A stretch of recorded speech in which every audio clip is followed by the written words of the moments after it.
हरियाणा में एक बेटे की कामयाबी ने पूरे परिवार का सीना गर्व से चौड़ा कर दिया है। पंचकुला के एकांश ढुल ने यूपीएससी में तीसरा रैंक हासिल कर न सिर्फ अपने परिवार बल्कि पूरे प्रदेश का नाम रोशन किया है। बेटे की इस बड़ी उपलब्धि पर हरियाणा के मुख्यमंत्री नायब सिंह सैनी ने खुद फोन कर परिवार को बधाई दी। साथ ही निवेश और उद्योग को लेकर सिंगापुर इंडिया बिजनेस फोरम के साथ अहम बैठक भी मुख्यमंत्री की तरफ से की गई। स्पेशल रिपोर्ट आपको दिखाते हैं।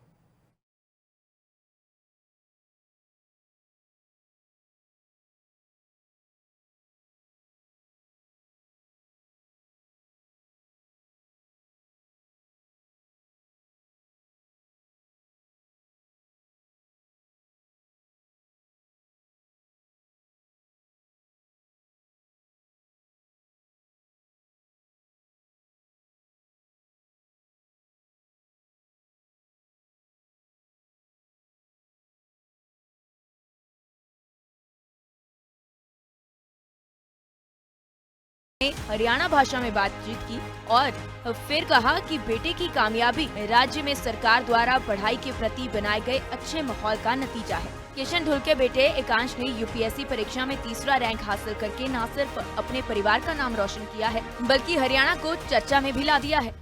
हेलो बताइए आपको साहब। भाई साहब राम रमी मेन्यू को था आपने अगर आपका घर का उलाना रह रहा उससे पहले एक बार और ऐसा काम कर दिया। अगर आपके प्रांत का नाम रोशन कर दिया आपका भतीजे ने। बताइए। मुख्यमंत्री जी आपका ये मार्गदर्शन है जिसमें हरियाणा प्रांत के हर बच्चे को इतना बड़ा सौभाग्य मिल रहा है। जो हमने पर्ची बिना खर्ची का जो नारा दे रखा है आपकी सरकार ने, ये इतिहास रच दिया आपके बच्चे ने, आपके भतीजे ने। हाँ लो एक बार मैडम बात करेगी। नमस्कार मुख्यमंत्री जी। नमस्ते जी, नमस्ते। बताइए जी आपको। Thank you so much sir, thank you so much. आपके आशीर्वाद की प्रतीक्षा है व्यक्तिगत तौर पर आकर के। ये आपके आशीर्वाद के कारण ही हो पाया है जो आपने शिक्षा को इतना बढ़ावा दिया है यहाँ पे। बताइए जी थैंक यू सो मच। जी भाई साहब नमस्ते जी।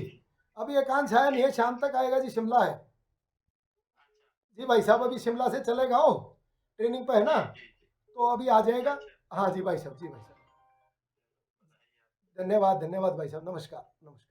इतना ही नहीं, हरियाणा के मुख्यमंत्री नायब सिंह सैनी ने सदन में भी यूपीएससी परीक्षा के घोषित परिणामों में सभी सफल अभ्यर्थियों को हार्दिक बधाई और शुभकामनाएं दी। उन्होंने हरियाणा विधानसभा के बजट सत्र के दौरान सदन में कहा कि सिविल सेवा परीक्षा देश की सबसे कठिन और प्रतिष्ठित परीक्षाओं में से एक मानी जाती है। इस परीक्षा में सफलता प्राप्त करने वाले सभी युवा अपने सपनों, कड़ी मेहनत, अनुशासन और राष्ट्र सेवा की भावना की कसौटी पर खरे उतरे हैं। जानकर अत्यंत हर्ष भी हो रहा है कि जब आज ये संघ लोक सेवा आयोग का अंतिम परिणाम आया है तो उसमें हमारे हरियाणा के एक प्रतिभाशाली युवा ने, एकांश ने, ऑल इंडिया में तीसरा स्थान प्राप्त किया है। मैं उनको भी बहुत बहुत बधाई और शुभकामनाएं देता हूं। मुख्यमंत्री नायब सिंह सैनी ने कहा कि वे सदन और देशवासियों की ओर से सभी प्रतिभाशाली युवाओं को हृदय से बधाई देते हैं और उनके उज्जवल भविष्य की कामना करते हैं। ये हमारे लिए ये गर्व की बात है कि हरियाणा के युवा केवल खेल के मैदान में नहीं बल्कि शिक्षा और प्रशासन और राष्ट्र निर्माण में भी वो अपना परचम लहरा रहे हैं। ये हमारे लिए बड़े गर्व की बात है। मैं इस अवसर पर सफल हुए सभी अभ्यर्थियों को मैं बहुत बहुत बधाई और शुभकामनाएं देता हूं। उनके माता पिता को मैं बहुत बहुत बधाई और शुभकामनाएं देता हूं जो आज इस परीक्षा के अंदर जिन्होंने उत्तीर्ण हुए हैं। सभी को मैं बहुत बहुत इस महान सदन की तरफ से बधाई देता हूं।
आर्थिक प्रगति को और भी ज्यादा गति मिलेगी। बैठक के दौरान गुरुग्राम में सिंगापुर इंडिया बिजनेस फोरम का बिजनेस सेंटर स्थापित करने के प्रस्ताव पर भी चर्चा की गई।